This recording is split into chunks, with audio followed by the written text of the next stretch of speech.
Hello and welcome to my channel. In this video, I'm going to talk about some English words that you have never heard before. Or maybe you have heard of them, but you don't know how to use them or how to pronounce them in your daily sentences. In this video, I'm going to explain these words one by one with example sentences and a spelling check to make sure that you fully comprehend every single word. Stick around and don't go away.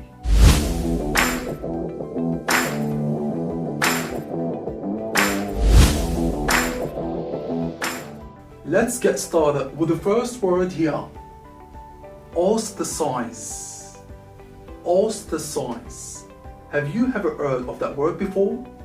Before I move on to the explanation, let me just read it in that full sentence. His colleagues ostracized him after he criticized his teacher. So ostracize is a verb, so that's a verb. Okay? The meaning of ostracize, when you avoid someone intentionally, means you ostracize him. Okay? So to avoid someone intentionally or deliberately, it means ostracize. Okay, moving to the second word, which is an adjective called incumbent. Incumbent, that's how we spell it. Let's see an example sentence. It's incumbent upon all of us to create a safe community.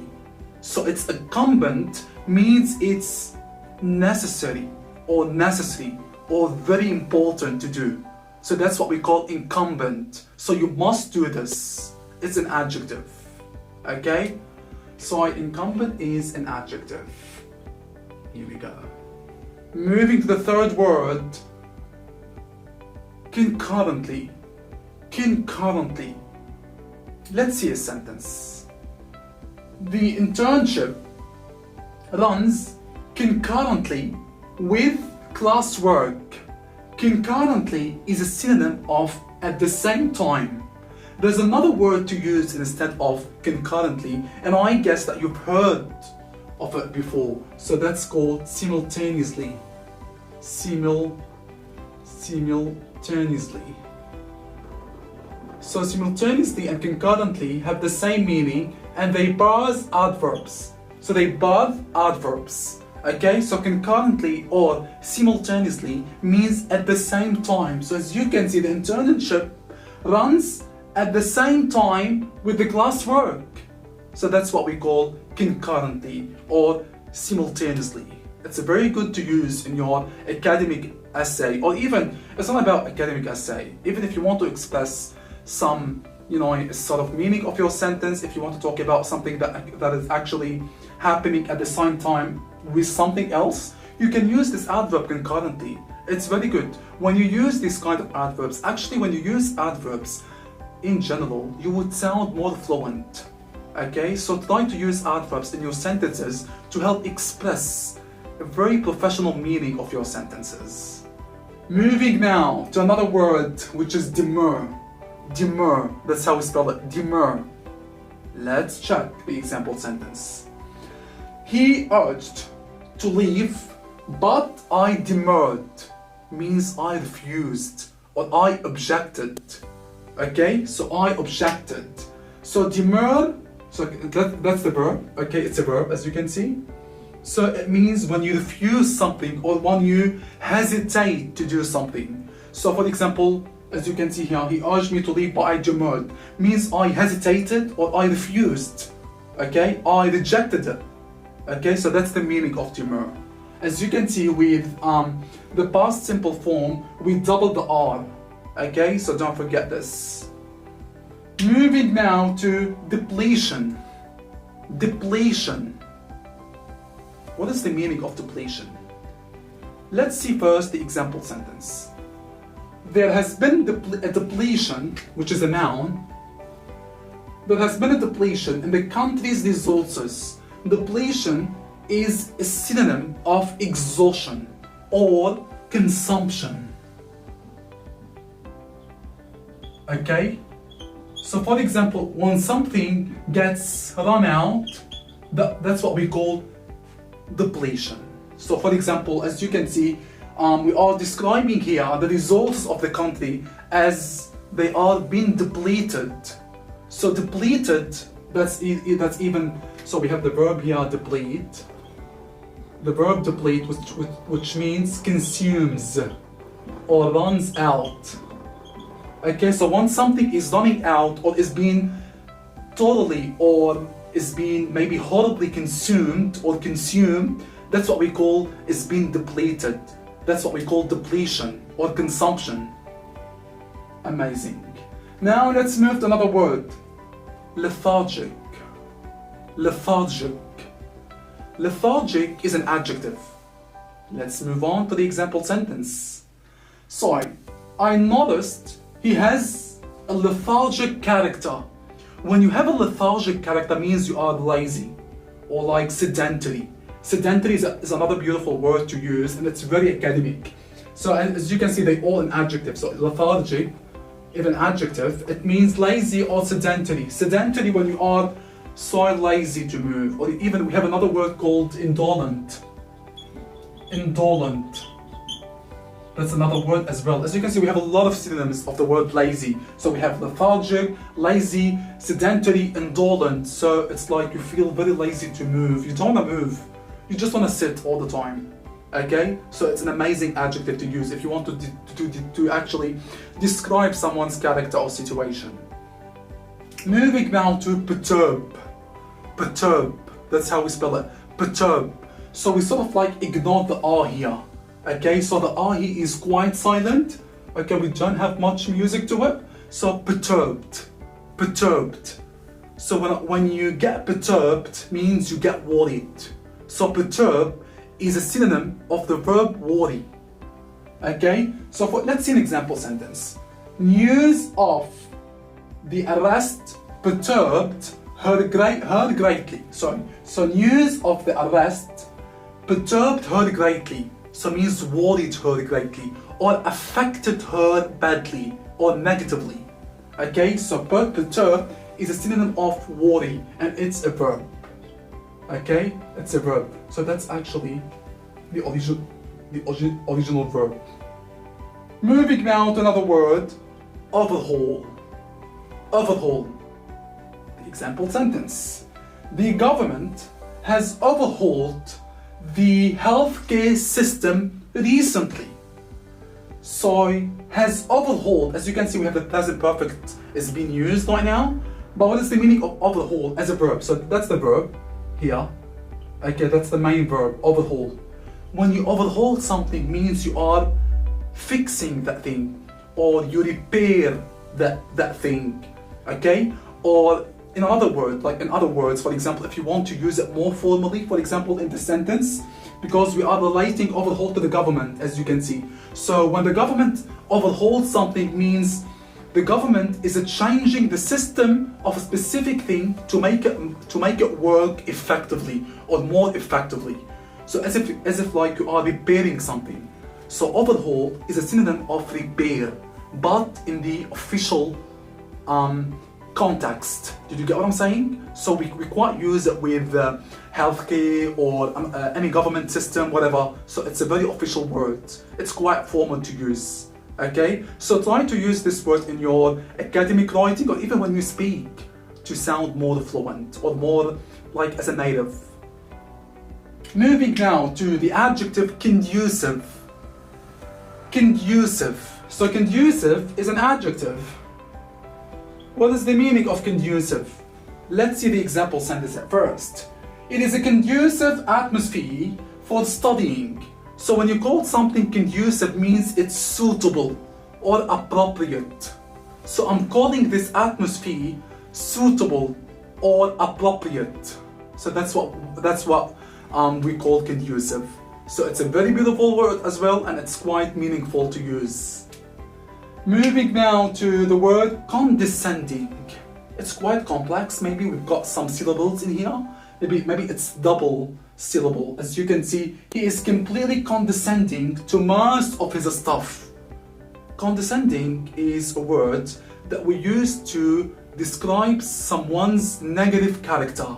So someone has a negative, bad side in his character, we call him condescending. What is actually the utter meaning of condescending? For example, when you act like you are more intelligent than someone, or like you are more important than that person, so then you are being condescending. So that's the meaning of condescending. It's quite actually close to the word arrogant. So arrogant could be a synonym of condescending.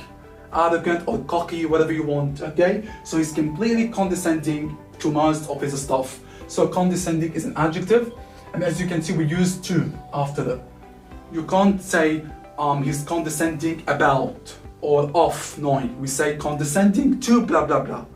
Moving now to another set of English words that are rarely used in your daily sentences. We have the word indignant. Indignant. Indignant is an adjective. Let's see an example sentence before we move to the explanation of it. He became very indignant when I suggested he had a mistake. So when you act indignant, means you are becoming angry over something unfair or wrong. Did you get it? So you're not just being angry because you want to be angry or you want to act grumpy. No, I'm being indignant because I didn't do this. So you are becoming angry over something unfair. Okay, so it's an adjective, indignant, and it's a very academic word. Moving now to another one, derogatory. Derogatory, that's how we spell it. Derogatory. Okay, so derogatory. So as you can see, we have a spell on the R here. So it's like double R, derogatory. So you have to actually ignore the A and the O here. So derogatory. So try to double the stress on the R and ignore the sound of A here and the O. So derogatory. Derogatory is an adjective. It means racist or hateful or like disparaging. For example, he made some derogatory comments about her appearance. So he made some racist comments or disparaging comments or sort of like disdainful comments. Let's jump into mortified. Mortified. He's mortified by the fact that at 38 he still lives at home with his mother. Okay, so he's mortified because everyone is saying, oh my god, he still lives with his mother. So he's quite embarrassed. So when you describe someone as mortified, means he's embarrassed or ashamed of himself. Okay, so that's the meaning of mortify. So when you mortify someone, you embarrass that person. Okay, here is an adjective, and even derogatory is an adjective as well. Moving to recalcitrant.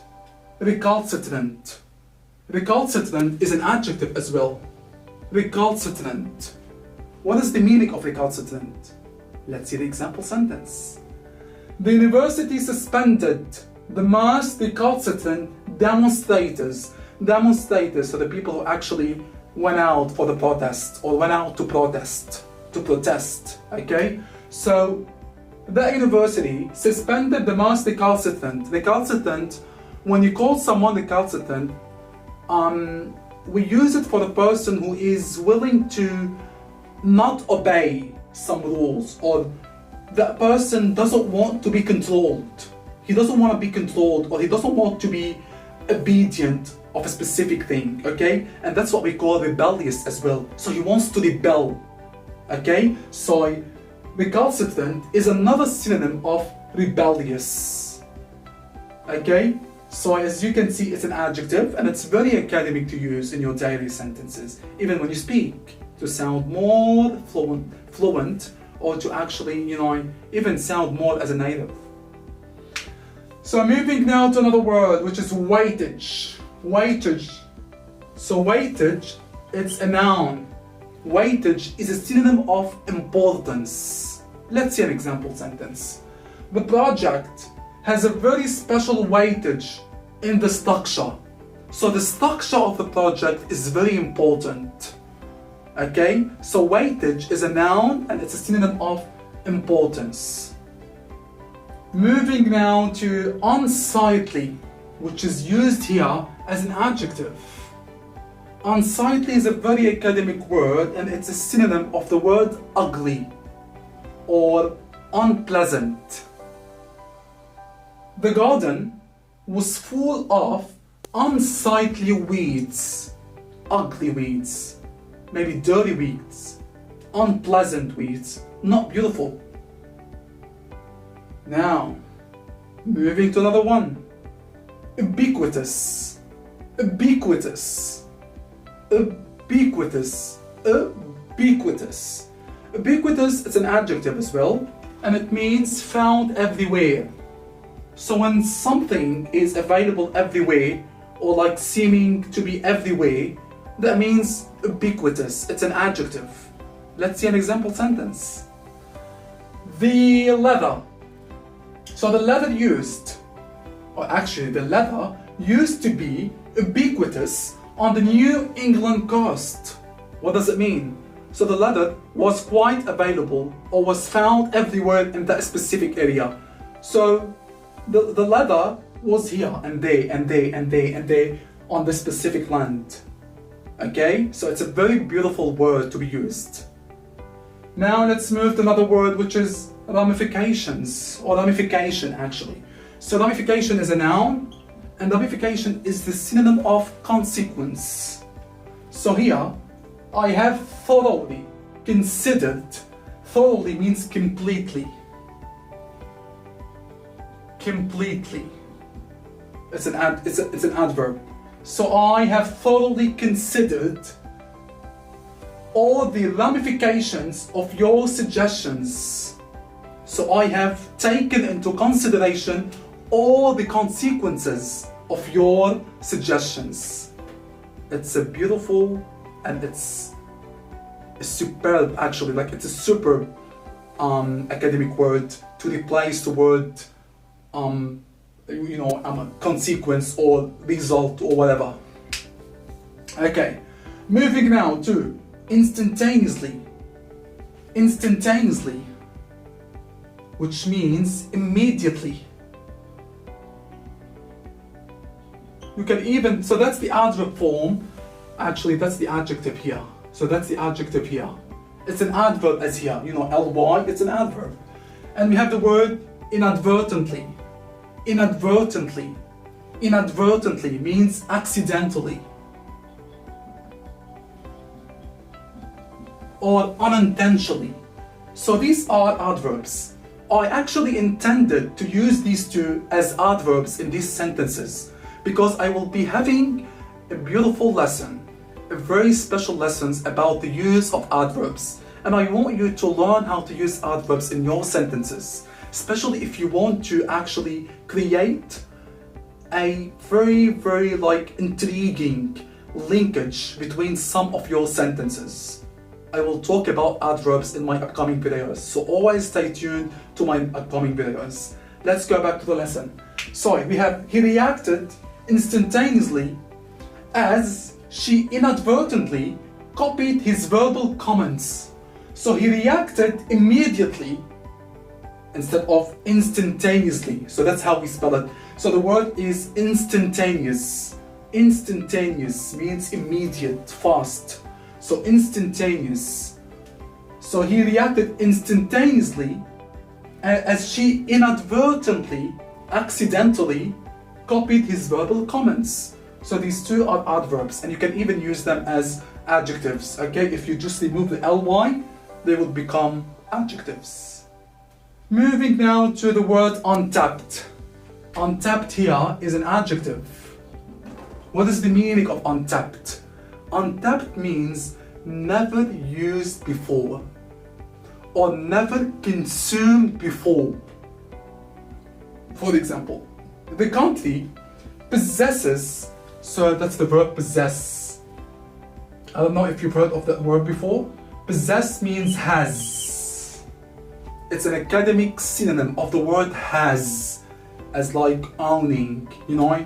So the country possesses, so possesses is being conjugated as we, you know, as it, because it's connected to the country. You know, country is considered here as it, so it possesses. We need to add es to the verb when you conjugate it to the subject pronoun. Okay, so the country possesses a multitude. A multitude means many. So the country possesses a multitude of untapped sources. Well, actually resources, I would say here resources, maybe it's a mistake. It's better to use resources. So the country has many resources. So untapped means never used before. And it's an adjective, okay? Try to use this if you want to talk about some country's resources, or even if you can talk about some information that has never been used before. You can use it in any way, as long as it's believable, okay? You have to make it sound believable when you use it in your sentences. It's a very big word, like it's humongously meaningful. Okay, now the last word, which is preposterous. Preposterous. Preposterous. So we have two syllables. So that's two syllables. Preposterous. What is the meaning of preposterous? It was a preposterous idea. Sorry. So preposterous means something not reasonable, silly, absurd. So you can even use the word absurd. So absurd or silly or unreasonable. Unreasonable. Sorry, it's an adjective. Preposterous. It's a very academic word, okay? Try to use it. So it was a preposterous idea. That's the end. Thank you so much for sticking around to the whole video. Please don't forget to subscribe to my YouTube channel and activate the bell button to help receive all my upcoming uploads. I wish you all the best, and I look forward to seeing you again on my platform.